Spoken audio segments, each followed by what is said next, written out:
हे भक्त, हमारे भगवान को भूलो मत, ये तेरे अंदर वास कर रहे हैं। तुम खाते हो, सोते हो, उठते हो, बैठते हो, जागते हो, किसकी शक्ति से?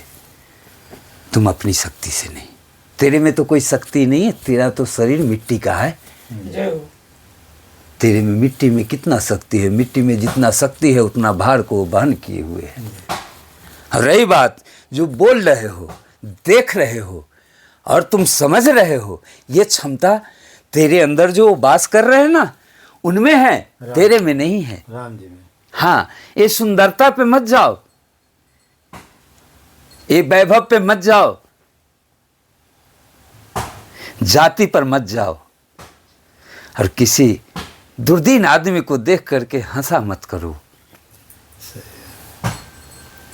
ऐसे भाव जिस दिन तुम्हारे अंदर से निकल जाएंगे, उसी दिन तुम्हारे अंदर भक्ति की बात हो जाएगी। और राम जी को जो जपेगा वही राम जी के पास जाएगा, और जो राम जी को नहीं जपेगा तो किसी जन्म में भगवान की प्राप्ति नहीं हो सकती। अगर एक बहुत अच्छे जो है जंगल के महात्मा हैं, उनका हम आपको दर्शन कराते हैं। उनका ज्ञान भी बड़ा अद्भुत है, दिव्य संत हैं।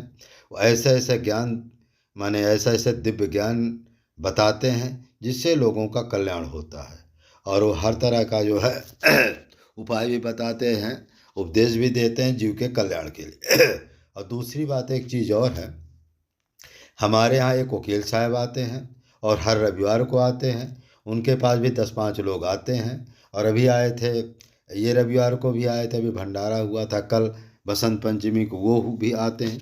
उनके यहाँ 4-6-10 लोग आते रहते हैं, लेकिन वो वीडियो देने से मना करते हैं, प्रचार नहीं कराना चाहते हैं। लेकिन जो भक्त लोग आते हैं उनका वीडियो हम नहीं बनाते हैं। वो मना भी करते हैं कि हमको वीडियो बनाने की ज़्यादा ज़रूरत नहीं है। जिसको 100 बार, जिसको हनुमान जी की कृपा होगी, हनुमान जी की प्रेरणा होगी, वो स्वाभाविक आएगा। अच्छा, इसमें हम एक चीज़ और देखते हैं, उनके पास अधिकतर वही लोग आते हैं जिनके ऊपर हनुमान जी की कृपा है और कार्य होने वाला होता है।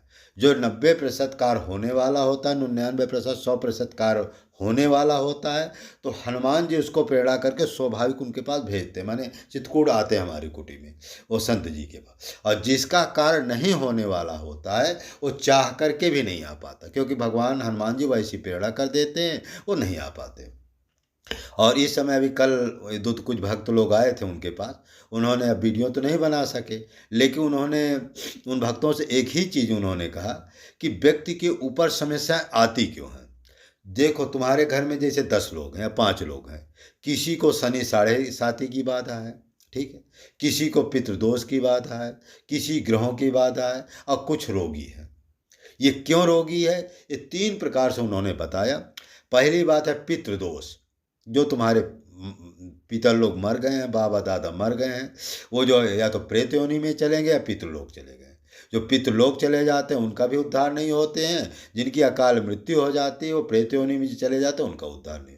तो ये पितर लोग जो है, जिनको तुमने माता पिता की सेवा नहीं किया, दादा बाबा की सेवा नहीं किया, ये मरने के बाद पितर हो जाते हैं। और पितर होने की वजह से इनका उद्धार नहीं होता, क्योंकि न माता पिता की सेवा किए और न उनके लिए कोई अनुष्ठान करवाया, न कोई भंडारा कराया, न कोई सत्कर्म। तो पितर लोग तुमको जो है 400 प्रकार की समस्या पितर करते हैं और श्राप देते हैं कि जिस तरह मैं जो है अधोगति में पड़ा हुआ हूँ, और तू जो है तू मेरे लिए न भंडारा करता है न कोई अनुष्ठान कराता है, तो जा करके तू भी पितर भोगे, तू भी जो है तेरी भी माने जब तक जीवित रहेगी तब तक तेरी दुर्गति होगी, माने हमेशा परेशान रहेगा। और मरने के बाद हमारी तरह तू भी आएगा। और जिनकी अकाल मृत्यु हो जाते हैं वो प्रेत योनि में चले जाते हैं। और प्रेत योनि में जाने की वजह से छोटे मोटे जैसे प्रेत होते हैं वो परेशान तो ज़्यादा नहीं करते, लेकिन वो क्या है कि गुप्त रूप से परेशान करते हैं। कहीं एक्सीडेंट करा देना, कहीं शादी ब्याह को तोड़वा देना, कहीं नौकरी लगते लगते नौकरी न लगना, इस तरह कोई धंधा न होना। और इस तरह से अच्छा ये रोग भी पैदा करते हैं, जैसे ब्लड प्रेशर का रोग है, शुगर का रोग है, और ये किडनी का रोग है, कैंसर का रोग है, और इस तरह से कई प्रकार के जो है रोग जो है ये पितर और ये पितर लोग, और जो ये तंत्र मंत्र की जो बाधा है, और ये भूत प्रेत की बाधा, और शनि राहु केतु, ये 5 प्रकार के ग्रह यही सब समस्याएं उत्पन्न करते हैं। तो हमारे वकील साहब ने कहा कि सारी समस्या यही कर, क्योंकि हर घर में 10-5 लोग होते हैं, किसी ना किसी को पितर दोष है, किसी ना कोई अकाल मृत्यु में चला गया है, और 5-10 लोग हों, किसी किसी को शनि साढ़े की बाधा है, जिसका गा से दा से सात से है उसको शनि साथी की बाधा है। 5 प्रकार की ये, तो इस प्रकार से 1300 प्रकार की रोग की समस्या पितर, अप्रेत, तंत्र मंत्र और जो है शनि कर। इसलिए इस वीडियो को लाइक करें, शेयर करें, सब। नहीं इसके कैसे बनी? हाँ, इसको अलग था समझ में भी तो आ जाएगा। पूरा है, ये देखिए महाराज कितना लंबा है, पूरा साइज भी पूरा महाराज जी। और लंबा ये चौड़ा भी कम से कम 4 फीट से कम नहीं हो तो जाएगा ब्रह्मगाठ। हो जाएगा। नाप के लाए ना वहाँ से। ये देखिए ब्रह्मगाठी है, इसी को संत लोग लगा लेते हैं जब, तो कैसी भी ठंडी हो, कुछ भी हो, तो ठंडी नहीं लगती है। ये अच्छा लग रहा। हाँ, ये अब इसको यहाँ से कस दिया जाता है। जय सीता।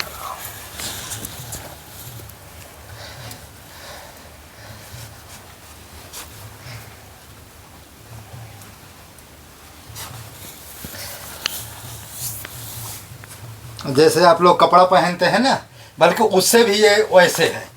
अब इसको एक बार हम पहन लेंगे तो कैसी भी ठंडी हो ये नहीं लगेगी। और इसके ऊपर से फिर इसको हम पहन लेते हैं। पहन के बिल्कुल बिल्कुल। अरे पहले महाराज बैठो बस। ये देखिए पहन दूसरी लीजिए। ब्रह्मगाठी अब लग रही है। जब एक भक्त कह रहा था महाराज जी कैसे आप पहनते हैं, ये इस तरह से हम पहनते हैं। ये देखिए ये दूसरी ब्रह्मगाठी लग गई। अब ठंडी कैसी भी ठंड हो, न लग सके महाराज। नहीं लग सकता। अब ठंडी नहीं लगेगी। ये रही। महाराज जी आप भी ओढ़ लीजिए वैसे। मैं स्नान करना जा रहा हूँ। मैं तो दिन भर ऐसे रहता हूँ। अरे चलो ठीक है। सुबह में ये समझने के हिसाब से जो दुनिया का कल्चर अभी चल रहे हैं, इसके हिसाब से यह सवाल का जवाब पूछ रहे हैं, तो इच्छा तो हो रही है बताने की, लेकिन अंदर से ठाकुर जी प्रेरणा दे रहे हैं मत बताओ, समय ठीक नहीं है, लोगों को अच्छा नहीं लगेगा। आजकल लोग वही चीज़ खोज रहे हैं जो उन्हें अच्छा लगे, और किसी को लगे या चाहे संतों ना को लगे। सत्य बोलना एक परम धर्म है। सत्य बोलना चाहिए, किसी को अच्छा लगे चाहे ना अच्छा लगे। हाँ, सत्य बोलिए आप। सत्य बहुत कड़वा होता है, कड़वा होता है, इतनी कड़वा होता है जब क्या बताऊं। जहर भी इसके सामने थोड़ा देर के लिए हल्का पड़ जाता है। सत्य और झूठ में ये अंतर है। और देखिए सरल भक्ति भगवान को पाने के लिए, तो अभी के जो जर्मिनेशन है, जो आ रहे हैं, जन्म ले रहे हैं, खड़े हो रहे हैं, पढ़ लिख करके माता पिता को क्या सेवा कर रहे हैं वो तो देख ही रहे हैं, समझ ही रहे हैं। अभी के जर्मिनेशन अगर अभी से भी उनके माता पिता अगर भक्ति को नहीं जानते हैं, नहीं पहचानते हैं, नहीं करते हैं, नहीं जाते हैं धर्म और तीर्थ स्थल, तो उनके बच्चे भी आने वाले समय में इस चीज़ को कुछ नहीं समझेगा और भक्ति उससे बहुत दूर रहेगा। और उनमें जो भी प्रवेश होगा सब राक्षसी वृत्ति प्रवेश होगा। मैंने एक नहीं, कम से कम अभी तक 2500 वीडियो बना चुका। शत्रुघ्न दास जी भी 2-4 बार 5 बार आए, चैनल वाले भी। और कोई ऐसा शायद चैनल बचा होगा जो मेरा वीडियो नहीं बना होगा। और मैंने जो भी वीडियो पर बोला है सब ठाकुर जी की प्रेरणा से बोला है।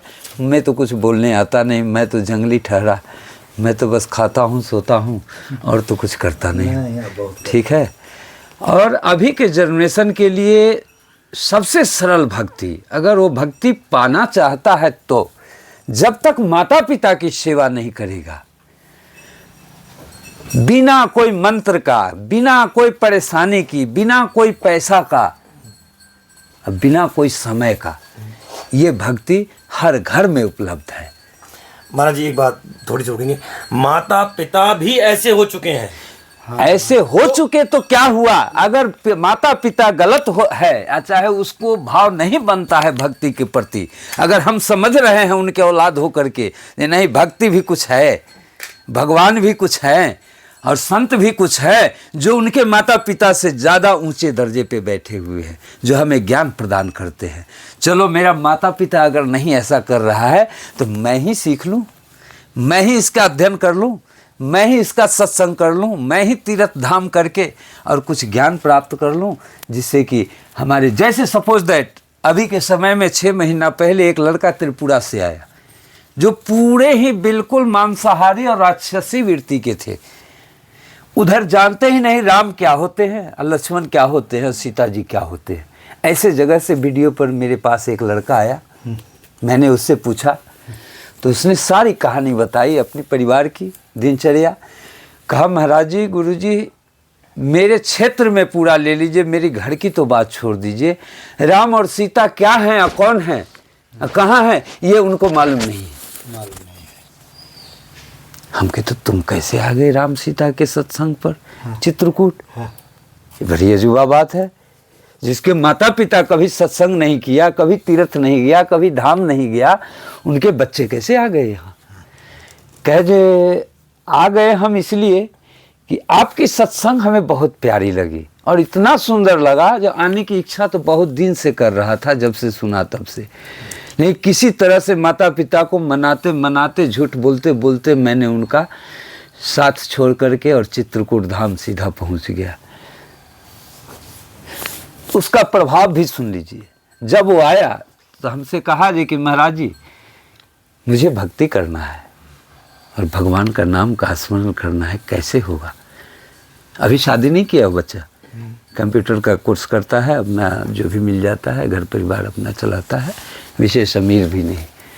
हमारे मुंह से निकल गया, जाओ तुम चारों धाम करके आओ, पहले देखे तेरी कितनी अच्छी भाव है अंदर से, चारों धाम की यात्रा करके आओ, फिर उसके बाद तुम्हें मैं बताऊंगा जो भक्ति कैसे होती है और सत्संग कैसे होता है और भगवान की प्राप्ति कैसे होगी। उसने 2 दिन रुका, 2 दिन के बाद वो गया, पूरा चारों धाम करके आया, फिर वापस आया, 2-3 दिन और रुका। कहा जी महाराज जी, मुझे तो भगवान की सेवा करनी है, शालिग्राम भगवान की। ये कहाँ मिलेंगे? हम कि शालिग्राम भगवान तुम्हें मिलेंगे चीन और भारत के बॉर्डर पर एक दामोदर कुंड है, उसी कुंड में वह विग्रह की प्राप्ति होती है और कहीं नहीं मिलता है। तो हमसे कहा जी मैं जाऊं? हम कि तेरी इच्छा है भगवान की सेवा करने के लिए, तू जाओ। वो चला गया। वो गया पशुपतिनाथ जी का दर्शन करके और वो गंडकी से खूब सुंदर इतना बड़ा विग्रह उसने लाया। फिर वापस यहाँ आया, फिर आप क्या? फिर वापस आया। फिर आने के बाद तब वो 9 दिन रुका मेरे पास। कितने दिन? 9 दिन। सेवा भी किया, ऐसा नहीं, वो बैटरी उटरी सब उसी का लाया हुआ है, सारा कनेक्शन लाइट का उसी का किया हुआ है। तो 9 दिन मैंने उसका विग्रह का सेवा, मैं कहा जब ले आए हो तो मैं ही शुरुआत कर दूं तेरे भगवान की पूजा की। 9 दिन में वो सारी बैठ करके मेरे साथ भक्ति देखा, ये कैसे महाराज जी सेवा करते हैं, कैसे पूजा करते हैं, कैसे आरती करते हैं। नहीं, इस तरह से उसकी भाव जागृत हुई। और 9 दिन के बाद वो कहा महाराज जी अब मैं जाऊंगा। फिर जाओ जाओ। सेवा खूब किया, तन से, मन से, धन से। मैंने कुछ नहीं कहा उसको ये तुमको ये करना है वो करना है। हम कि आए हो तुमको, जब तक मन लगे तब तक तुम रहो, शांति वास करो। फिर 9वां दिन गया, वो अपना घर में अपना एक जगह बना करके अपना पूजा पाठ शुरू कर दिया।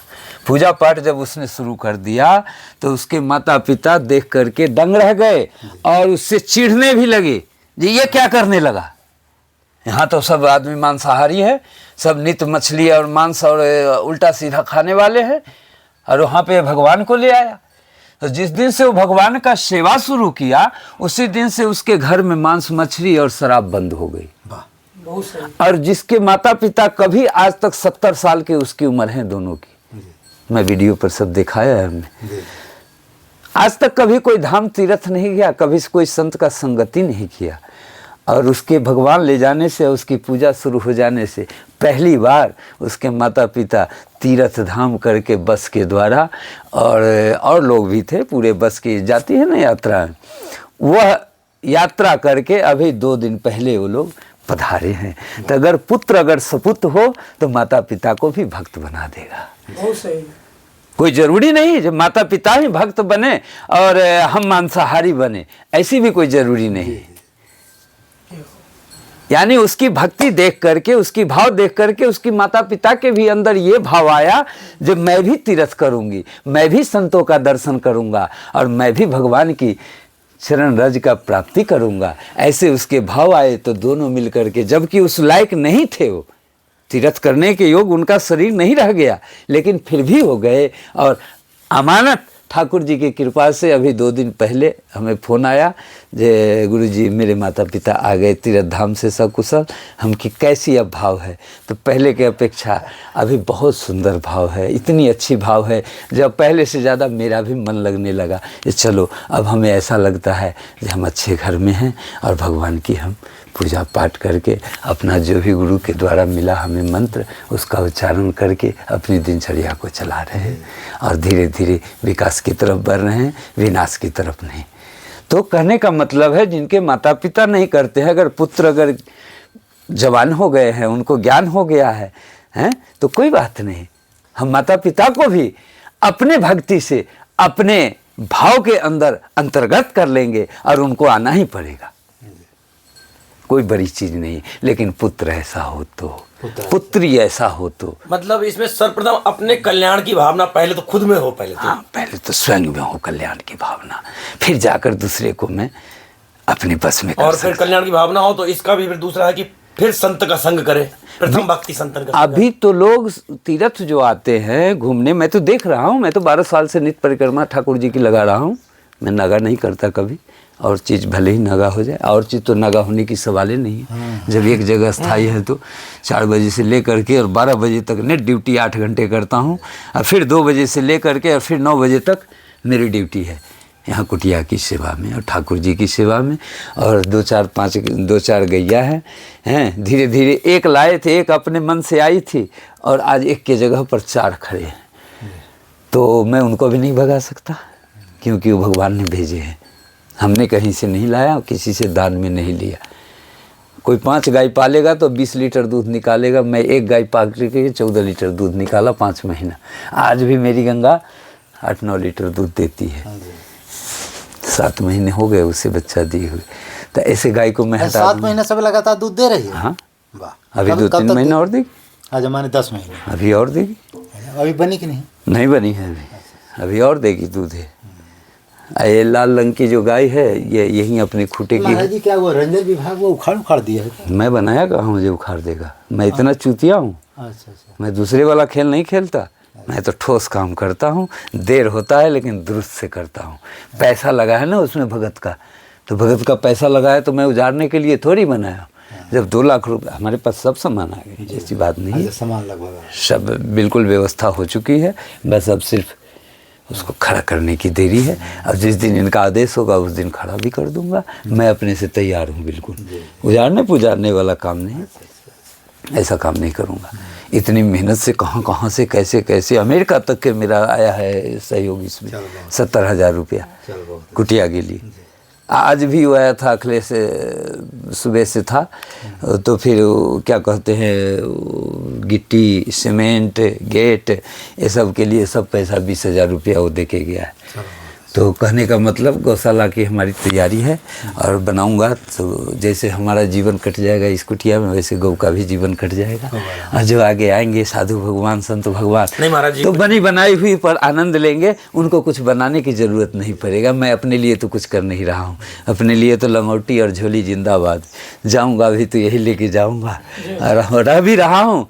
तो कहाँ वस्त्र क्या है, आप लोग ला के दे देते हो तो थोड़ा सा देह पर रख लेता हूँ, नहीं तो हमें तो भगवान कहते हैं तुमको तो ये भी उतार लेगा, तू तो पहले से ऐसे बन के रह नंगा धिंगा, वस्त्र का भी कोई मोल नहीं देंगे तो क्यों पहनोगे वस्त्र।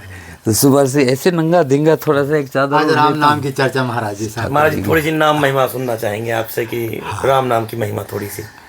क्योंकि राम नाम के बिना इन्हें सुनने में किसी मुझे तो महात्मा के आपका आगे- सुन लिए, लेकिन मेरा वो कहते नहीं कि राम रस नहीं है, 56 भोग और राम रस नहीं है, तो वो वाला हो गया हमारे साथ। तो आपका तृप्ति नहीं हो रही है। हाँ, आप राम नाम महिमा सुना दे थोड़ी सी, क्योंकि मेरे से जो जुड़े हैं, मिलते हैं, मेरा यही है कि अगर तुम कुछ नहीं कर सकते ना, तुम नाम जप तो कर लो, इसमें तो कुछ नहीं लग रहा तुम्हारा, तुम 2 बजे के बाद कर लो राम नाम जप। अरे 2 बजे छोड़ो, 12 बजे छोड़ो, जब तेरे अंदर भाव आ जाए उसी समय कर लो, उस समय कर लो, कोई टाइमिंग नहीं। कोई जाओ, जो इच्छा करहि मन माहि, हरि प्रसाद कछु दुर्लभ नहीं। दुर्लभ नाहि। हमारे हरि का प्रसाद ऐसा है, जो खाता है वो भी पछताता है, जो ना खाता है वो भी ललचाता है। दोनों गुण है उसमें, नहीं है? अच्छा भी वही है, बुरा भी वही है। उनसे बड़ा महिमा तो सृष्टि में न किसी का हुआ है न होगा। हमारे राम जी, हमारे श्याम जी, हमारे घनश्याम जी, हमारे प्राणनाथ, हमारे जीवन के आत्मा में बैठे हुए प्रिय श्री राम जी। मैं तो यही सबसे अनुरोध करता हूँ पूरे भारत के भक्तों से, हे भक्त, हमारे भगवान को भूलो मत। ये तेरे अंदर वास कर रहे हैं। तुम खाते हो, सोते हो, उठते हो, बैठते हो, जागते हो, किसकी शक्ति से? तुम अपनी शक्ति से नहीं। तेरे में तो कोई शक्ति नहीं है, तेरा तो शरीर मिट्टी का है। जय हो। तेरे में मिट्टी में कितना शक्ति है? मिट्टी में जितना शक्ति है उतना भार को वहन किए हुए है। और रही बात जो बोल रहे हो, देख रहे हो और तुम समझ रहे हो, ये क्षमता तेरे अंदर जो वास कर रहे हैं ना, उनमें है, तेरे में नहीं है। राम जी में हाँ, ये सुंदरता पे मत जाओ, ये वैभव पे मत जाओ,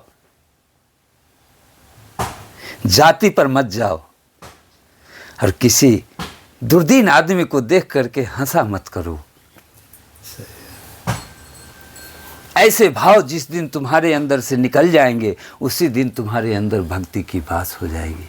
और राम जी को जो जपेगा वही राम जी के पास जाएगा, और जो राम जी को नहीं जपेगा तो किसी जन्म में भगवान की प्राप्ति नहीं हो सकती। अगर इतनी आसान कलयुग में अगर वो भगवान को नहीं पाया, सीताराम करके, राधे श्याम करके, राम राम करके, श्री राम जय जय राम करके, अगर इसमें भी उसे संकट उत्पत्ति होती हो, तो फिर ऐसे मनुष्यों के लिए हमारे राम जी का नाम नहीं प्यारा है, और राम जी उसे प्यारा नहीं है। वो राक्षस बन करके रहना चाहता है और राक्षसी वृत्ति में ही जीना चाहता है, क्योंकि इसकी जीवन उसी में घुल गया, मिल गया। अब वो निकालने वाला कोई हो तो निकल सके, अन्यथा कोई उपाय नहीं है, कोई उपाय नहीं है। वो जाप भी करेगा तो भी नहीं निकलेगा। कारण, इसका कारण है ये क्यों नहीं निकलेगा, क्योंकि उसके अंदर तो राक्षस वृत्ति घुसा हुआ है, कलयुग घुसा हुआ है, उल्टा सीधा भोजन अंदर पड़ा हुआ है। उसकी मानसिकता इतनी खत्म हो चुकी है, जो चाह करके भी सीताराम कहेगा जी कि आज हमको मन है जो कि 10 मिनट बैठ करके सीताराम कर ले, नहीं होगा, नहीं होगी, कदापि नहीं होगा। अगर सीताराम जिसको करना है वह मनुष्य सबसे पहले अपने आहार को सही करे। आहार, जिसको भगवान से प्रेम है वो आहार को सही करे। और जब तक आहार नहीं सही होगा तब तक उसे व्यवहार नहीं मिलेगा, और व्यवहार नहीं मिलेगा तो कभी सम्मान नहीं मिलेगा। और व्यवहार सम्मान तो सिर्फ राम जी के भक्त को ही मिलता है, बशर्ते रावण के भक्त को नहीं मिलता। महाराज जी, मैं अब यहाँ अपने बारे में कहूँगा। बोलिए। कि आहार के मामले में कहे ना महाराज जी, हाँ, तो महाराज जी अब हम तो देखो कथाओं में रहे तो कभी कहाँ कोई कैसे, कहीं कैसे, कहीं कैसे, और अधिक समय तो कभी कहाँ और कभी कहाँ, ऐसा भी हो जाता है। हाँ होता है। तो महाराज जी प्याज भी आ जाता है सामने, लहसुन भी आ जाता है सामने, नहीं पता होता और रख दिया सामने, और पता भी नहीं है तो आ भी गया। अब पता भी कभी ऐसा हो जाता है ना कि नहीं पता है, रख दिया सामने, 4 सब्जी रख दी है तैयार करके महाराज जी, तो हमें पता भी नहीं, पूछे भी नहीं। बच्चे वो यहाँ तो ये भी नहीं पूछना पसंद करते कि महाराज जी आपको हाँ चलता है कि नहीं चलता है। उन्होंने तो अपनी जान में अच्छी खातिरदारी की है। तो महाराज जी आहार से विचार पर क्या प्रभाव पड़ता है? आहार से विचार पर यह प्रभाव पड़ता है कि जैसा करोगे आहार वैसा ही तुम्हारी वाणी निकलेगी। ये सबसे बड़ा प्रभावित चीज़ है मनुष्य के शरीर पर। इससे ज़्यादा प्रभाव देने वाला कोई भी मनुष्य को जीने के लिए खाने की जितनी सामग्रियां बनी हैं, कोई भी उतना अप्रभावित नहीं करता जितना कि ये बच्चा भक्ष्य जितने भी बने हैं ये प्रभावित करता है। और जो चीज़ हमारे वैराग्य सनातन में मना है वेद और शास्त्र के अनुकूल, उसे तो हमको मान के ही चलना पड़ेगा, तभी हमारी शुद्धि और सिद्धि की कामनाएं होगी। सिद्धि का मतलब क्या? वो सिद्धि नहीं बनना है जो हमको रिद्धि सिद्धि आकर के सेवा करे, हमें तो वो सिद्धि बनना है वाणी की। जितना दिन मैंने भक्ति किया जीवन में, बचपन से अभी तक, जो भी मेरा भाव रहा प्रभु के प्रति, इसका क्या फल परिणाम है वो हम 40 साल के बाद जानना चाहते हैं। अभी के मनुष्य 4 घंटे में जानना चाहते हैं, तो बहुत फर्क है। क्या मतलब इसका समझे? लोग आते हैं, संतों के पास तो आते हैं, लेकिन उनकी मतलब और कामना कुछ और रहती है, उनकी भाव कुछ अंदर से और रहती है। जब मैं जाऊं संत के पास, हमें जाते ही हमारी समस्या की समाधान हो जाए। अरे भाई, तुम संत के पास जा रहे हो तो संत भी तो तुम्हें देखें, तुम तो देख लिया संत को, तुमको भी तो देखें जो तुम्हारी क्या भाव है, तुम्हारे में क्या अंतरात्मा में क्या प्रेम है संतों के प्रति और भगवान के प्रति, तो उसको भी जानने की क्षमता है। ऐसी बात नहीं है। दर्शन करो, दर्शन करने से पाप दूर होते हैं।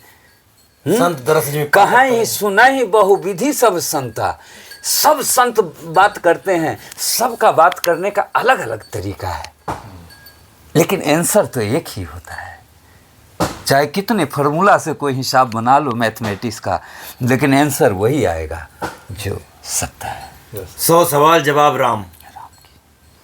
तो कहने का मतलब है बच्चा बच खाने वाले को कभी भक्ति इस युग में नहीं होगा, और इस युग में नहीं हुआ तो फिर वो 84 लाख की भुक्तभोगी तो होना ही पड़ेगा उसे। इसमें कोई शक और संदेह नहीं है, क्योंकि इतनी आसान भक्ति भगवान ने किसी युग में नहीं दिया है। सिर्फ नाम जाप करके ही हमको भगवान की प्राप्ति हो रही है, उसके लिए भी हमारे पास टाइम नहीं है। सारी दुनिया की कार्य करने के लिए मेरे पास टाइम है, लेकिन 10 मिनट बैठ करके सीताराम और श्री राम जय जय राम करने का समय नहीं है। तो ऐसे भक्तों के आगे बिन बजा करके क्या करोगे? कितना माने उसको समझा लोगे और कितना उसको अपना तुम बना लोगे? नहीं बना पाओगे। कल युग युग समान नहीं, जो नर कर विश्वास। गाय राम गुणगन विवल भवतर भी नहीं प्रयास।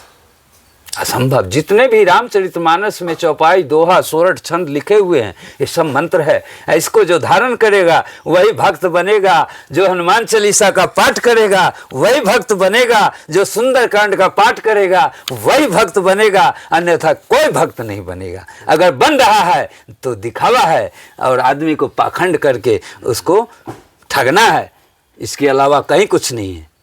मेरा तो सीधा जवाब होता है, क्योंकि मैंने अपने जीवन में उस चीज को उतारा है। मैं माँ का दूध छोड़ करके नहीं साधु बना हूं। पूरी ज्ञान होने के बाद 22 साल की उम्र में मैं साधु बना हूं। माता पिता को गुजरने के बाद मेरा शरीर बिहार से है, पटना क्षेत्र से। कभी सोचा भी नहीं था जी क्या मैं साधु बनूंगा। हमारे पास तो सब कुछ है, बाप दादा का बनाया हुआ। अब मेरे को बनाने का समय आया है, तो मेरे को बनाने का जहाँ समय आया वहाँ ठाकुर जी बुला ली, वहाँ सुना कर दिए। अच्छा महाराज जी, एक और जैसे सवाल महाराज होता जी, है। शादी ब्याह न हुआ होगा? नहीं, शादी हम कभी अच्छा महाराज जी, माया एक के सवाल चक्कर और में बनता है, कभी जैसे कि कुछ लोग मिलते हैं जो ये कहते हैं कि हम 10 साल से नाम जप कर रहे हैं, तो क्या हुआ? कुछ कहते हैं हम 15 साल से नाम जप कर रहे हैं, लेकिन प्रत्यक्ष में कुछ ऐसा नहीं दिखता। बाकी तो बहुत कुछ हो जाता है साथ में, जैसे छोटे छोटे चमत्कार को जिसको कह लो कि तो वो तो एक साधारण सी बात है होना, लेकिन जैसे उनको दर्शन होना नहीं, या साक्षात्कार, जैसे थोड़ा प्रभु कुछ अनुभूतियां होना, ये सब नहीं। तो उसके लिए क्या नाम जप में भी लग रहे हैं, तो उनकी क्या कमी रह रही है? किस कारण ये सब ऐसा हो रहा है? कमी ये रही है जो जाप तो कर रहे हैं, जाप वो अपने हिसाब से तो ठीक कर रहे हैं, लेकिन भगवत भजन करने वाला अगर ऐसा भाव रखे जो मुझे भगवान की दर्शन नहीं हो रहा है, 10 साल से मैं भजन कर रहा हूँ, 20 साल से मैं भजन कर रहा हूँ, मुझे कुछ इसकी अनुभूति नहीं प्राप्त हो रही है, उससे बड़ा मूर्ख भक्त कोई हो ही नहीं सकता है। कि जब हम रात दिन अच्छे कार्य करने में लगे हुए हैं तो मैं फल की चिंता क्यों करूं? और वो फल नहीं जो लग्गा से तोड़ ले, कोई बांस से तोड़ ले।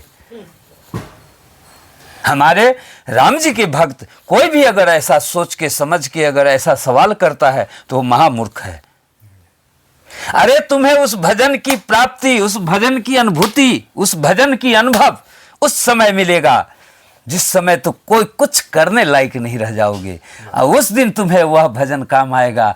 तब तुम्हें याद आएगा जो मैंने जो जीवन में किया आज उसका फल ही आज काम आ गया। क्या तुम खेत में बीज बोनते हो तो क्या कल जाके काट लेते हो कि 6 महीना उसका इंतजार करते हो? उसी तरह से जब राम भक्त बने हो तो कुछ इंतजार करो अपने जीवन में। और तो काम बहुत किया है, कुछ ये भी काम में समय दे करके अपना जीवन को धन्य बनाओ। और रही बात फल परिणाम की, तो तुम्हें इस जन्म की भजन इसी जन्म में अनुभूति होगी और तुम देखोगे और फिर तुम कहोगे, एक बार नहीं 1000 बार एक श्वास में बोलोगे, हे राम हे राम। आपकी महिमा अपार है। मैं तो ऐसा सोच भी नहीं सकता था कि आपकी भजन करने से साक्षात आपकी दर्शन हो जाए। अच्छा महाराज जी, एक और कि क्या बिना गुरु के भी नाम जप कर सकते हैं? बिना गुरु का नाम जप करने से फल परिणाम जितना मेहनत लगता है बिना गुरु के नाम जाप करने में, उतना ही मेहनत लगता है गुरु बना के जाप करने में। तो गुरु जो बनाता है, क्यों बनाता है? ये जो गुरु के पास ज्ञान होते हैं, जो महिमा होती है, जो उनकी सामर्थ होती है, उनसे वो जुड़ने जा रहा है।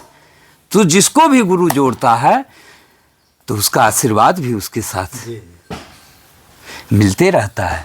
और उसकी आशीर्वाद और उसकी मेहनत जो बैठ करके भगवान का जाप करता है, गुरु का दिया हुआ, उसे हमारी अनुभव के अनुकूल 10 साल में उसे अनुभूति होने लगती है, जहाँ गुरु क्या होता है और भगवान क्या होते हैं। जो गुरु बना के रखा है, और जो गुरु नहीं बनाते, मनमुखी अपना भजन करते हैं, तो उनको हो सके, मैं ये नहीं कहूँगा जो भजन कर रहा है तो व्यर्थ जाएगा, ऐसा कहीं किताब में या कहीं रामायण में या कहीं चौपाई में नहीं लिखा है। व्यर्थ नहीं जाएगा, लेकिन पूरी जिंदगी उसे मेहनत करनी पड़ेगी। अब वही जो अभी एक सीरियल बताए, अंत समय में उसे वह भजन काम में आ जाएगा, एकदम आएगा, इसमें कोई शक नहीं है, आएगा।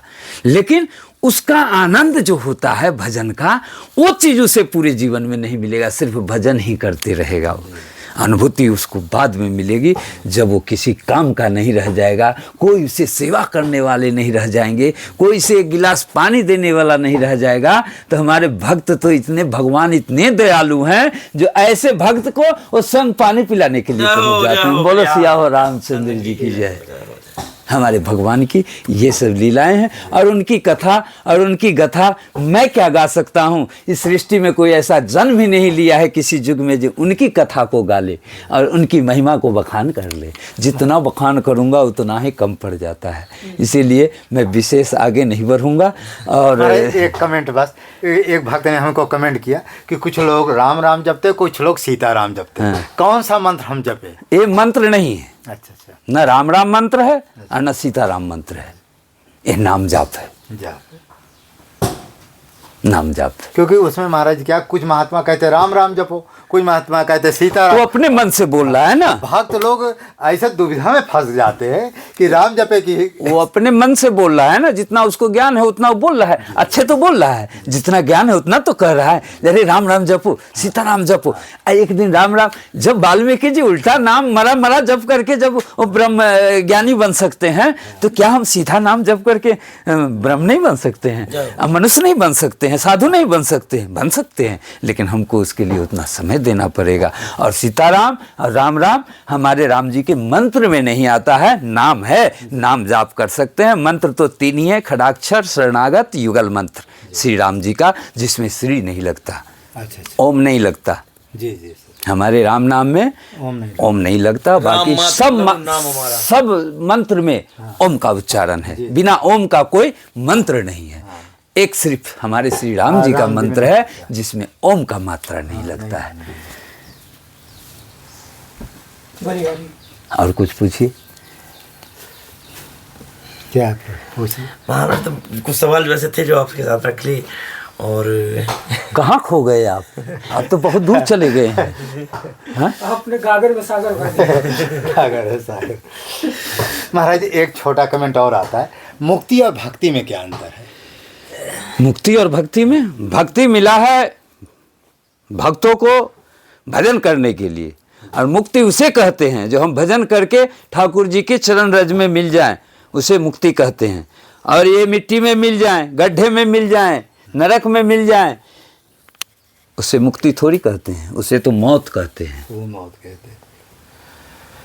मुक्ति उसे होती है जो भगवान के शरण में चला जाता है, भजते भजते भजते भजते, घर का भी काम कर रहा है, गृहस्थी भी कर रहा है, उनका समय निकाल के नाम भी ले रहा है। उस आदमी को कभी बुढ़ापे में मरने के समय कभी कोई याद नहीं आएगा राम जी छोड़ करके, और राम जी का जिसको मरते समय नाम याद आ जाएगा, वो आदमी सीधा परम लोक को जाएगा, परम धाम को जाएगा, और भगवान के नगरी जाएगा, वो किसी जोनी में नहीं जाएगा। अंतकाल रघुवरपुर जाएगी, जहाँ जन्म हरि भक्त कहा है। महाराज जी, इनके पास एक प्रश्न था कि मैंने रामदास जी क्या बता रहे थे कि राम से बढ़ करके हम सीता जी को क्या क्या था वो? उनका मतलब वो अनन्यता को लेकर के। अच्छा अच्छा। महाराज क्या जी का- बोले, कुछ हमको भी सुनाइए। हाँ नहीं, कि हम अगर राम राम कर रहे हैं तो उनका कहना है कि राम के सिवा फिर कुछ नहीं, नहीं, फिर कुछ नहीं। अब ना इधर कोई अन्य देवी ना कोई दूसरा देवता, यहाँ तक कि उनका कहना था कि अब अगर सामने सीता जी भी हैं तो हम उनसे भी कुछ नहीं मांगते। तो महाराज जी, क्या ये बिल्कुल राम में ही इतना ही समाहित है कि सारे इन राम में ही समाहित है? सब राम में समाहित है, सब राम में समाहित है। तो फिर राम से ही काम चल जाएगा। राम से ही काम चल जाएगा। राम से ही भजने से पूरे देवता देवी, हनुमान जी, सीता जी, भोलेनाथ सब प्रसन्न होकर के अपना अपना वरदान बिना मांगे देते हैं। कोई नाराज नहीं होता। कोई नाराज नहीं होगा, कहीं विच्छेद नहीं होगा, और कहीं उसको शंका संदेह नहीं होगा जो हमने भजन नहीं किया। सिर्फ राम जी वो जड़ है ना, उन्हीं से तो सब उत्पन्न हुआ है, उन्होंने ही तो सृष्टि को बनाया है, और किसमें दम था? हाँ, देवता तो बहुत थे। हाँ, इसमें एक दोहा है, राम ही में सब रम रहे, राम रमई सम्माय, याते सी राम ही भजो सब सुर गढ़ाए। कहते हैं कि सारी सृष्टि राम जी में रमी है, और सारी सृष्टि में राम जी रमे हुए, और जो राम नाम का जप करता सारे देवी देवता हर खुश रहते, सब खुश रहते हैं। एक है ना हमारा जिसमें उत्तराखंड में प्रसंग में है ना, तो वहाँ कहे राम जी की सब मम प्रिय सब मम उपजाए।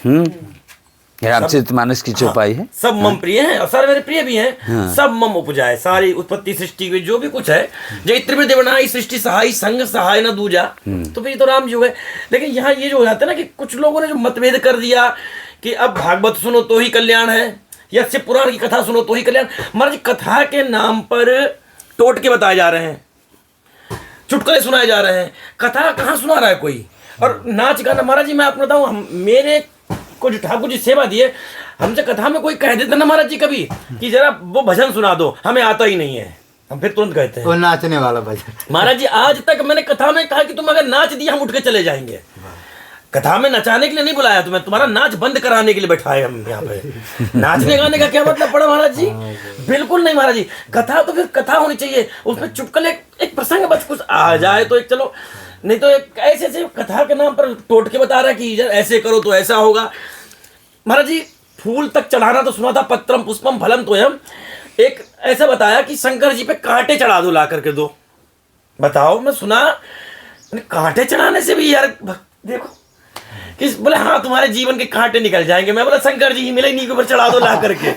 कहाँ सुन करके आ जाते ये हैं। सब मूर्खों वाली बात है। ऐसी भाव भगवान के प्रति किसी का ना तो होना महाराज जी, चाहिए। नाम जप ही श्रेष्ठ है इस कलिकाल में। नाम जाप, नाम जाप से